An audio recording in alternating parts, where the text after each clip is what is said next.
Hello, I'm Armin Budish. Welcome to Golden Opportunities. Today, planning on paying off your mortgage? We have priceless information. Then, no one chooses Alzheimer's, but we can still make choices. Here are choice advice. Cleveland is tops in pop. We'll see how Clevelanders pop up in pop culture. Plus, we'll share wisdom on how to work your way back to wellness. And the best and worst ways to provide financial help for your kids. Time to get GOing, so pull up a chair. Join us at our kitchen table for Golden Opportunities.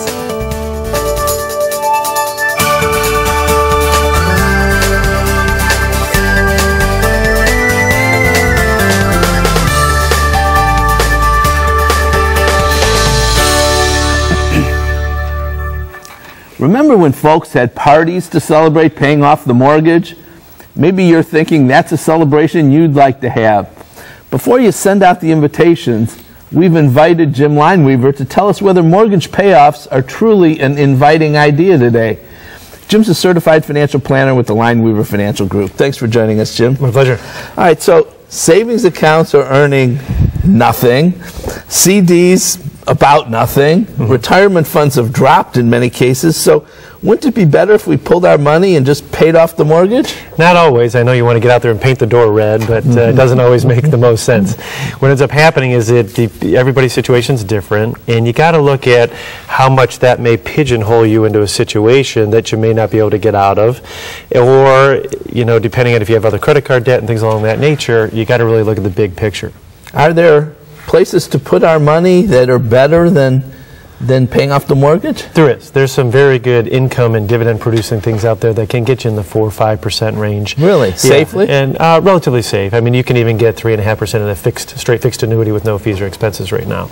Okay. But that may put a little handcuff around your money for a little bit of time, but needless to say, you can easily get it working more than a savings or checking account today. What about other kinds of debts? Should we take our money and pay other things off? Yeah, always look at that, because see, remember, for most people, your house payment and the mortgage on your house, or maybe an equity line of credit, that's usually tax deductible against your income. So you get a tax break, and at these low interest rates, it can be a great opportunity to pay off other things like high credit card debt, maybe 12 or 18% that you can't deduct. Maybe there's student loans sitting out there. Maybe you have an auto payment that you're paying 5 or 6% on.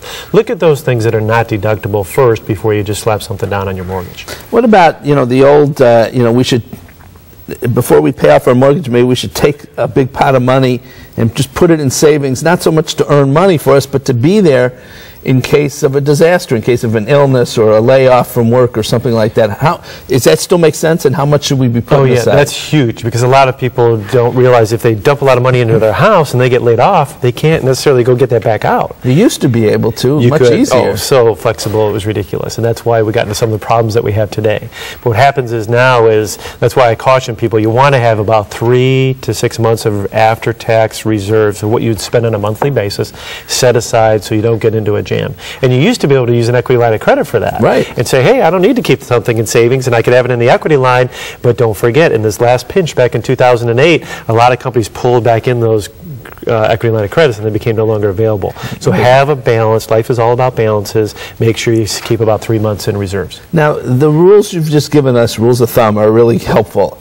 Is there anything that's different when we're in or heading into retirement that we should be thinking about? Yeah, from a financial standpoint, it doesn't always make sense to pay off your mortgage. From just a sleeping well at night, by the time you hit retirement, you may want that paid off. So if that's the case, we don't fight it. We come up with a way that people can have that house payment paid off, so that way they're not spending so much money out of pocket in retirement. I know a lot of people just feel better knowing that they don't have that, you know, $300, $400 a month payment every month that they got to pay $1,000, whatever it might be, right. Hanging over them, even though, $1 in the bank or $1 in the house should be pretty much the same dollar, but people don't think of it that way. Exactly, and also you're not going to get the appreciation like we used to. Who knows when our real estate values are going to come back in line. But also you got to look at refinancing today, because if you can drop a point or more on your interest rate, go ahead and look at really refinancing. It could help you out a lot. Just a point or more? It's worth it? Yes. Very Make good. a big difference. And a lot of people can do that today because the rates have just continued to That's fall. one huge advantage that we have right now. So if you're looking at that, take advantage of it now before they go up.